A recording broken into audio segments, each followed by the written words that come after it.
صحبت کی اہمیت کیا ہے، صحبت کیا ہوتی ہے، ہماری زندگیوں کے لیے یہ کیوں اہم ہے، اور اگر صحبت اچھی مل جائے تو ہمارے کردار کو وہ کس طرح بہتر بنا سکتی ہے، اور یہ صحبت کس طرح ہمارے اندر خشیت، خوف الہی، رجا اور توبہ اور استغفار کی کیفیت پیدا کر سکتی ہے۔ میرے سامنے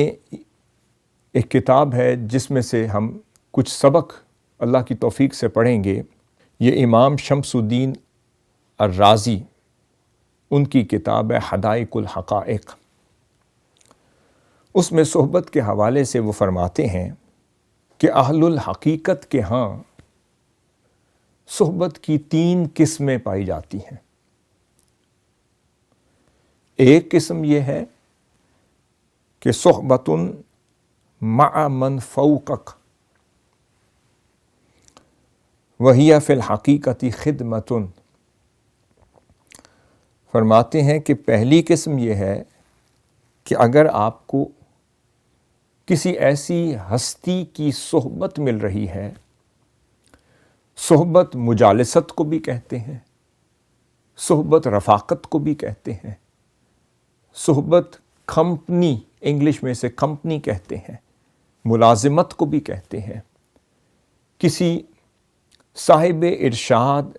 صاحب ابلاغ، صاحب علم، صاحب عمل، صاحب روحانیت، صاحب تقوی اور صاحب ورع ہستی کے ساتھ گزارنے کے لیے کچھ وقت مل جائے تو اسے صحبت صالحین کہتے ہیں۔ آپ فرماتے ہیں کہ اگر اے بندے، اے طالب، اگر تجھے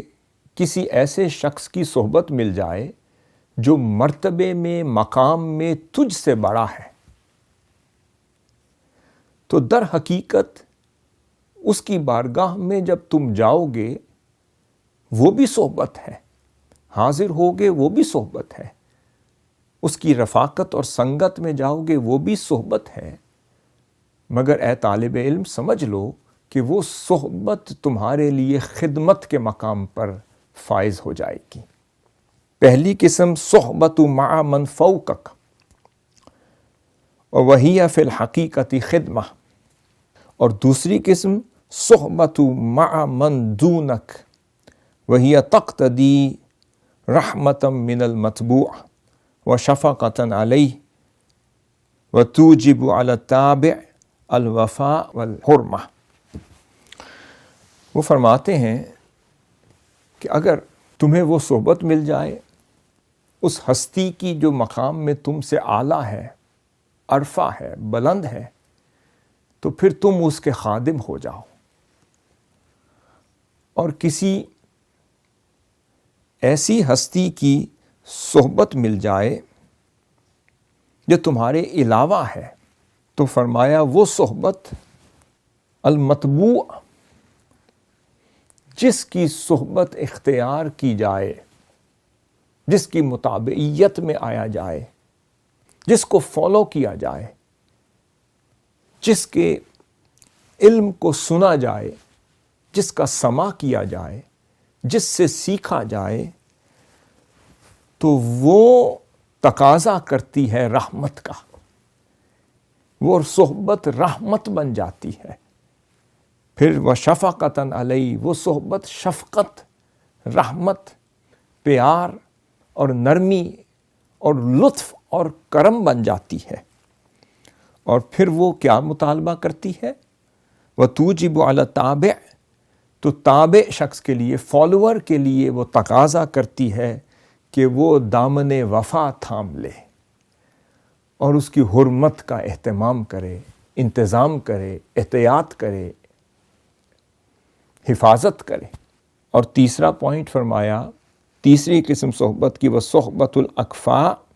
والنظراء وہی مبنیۃ علی الایثار والفتوہ۔ فرمایا کہ اگر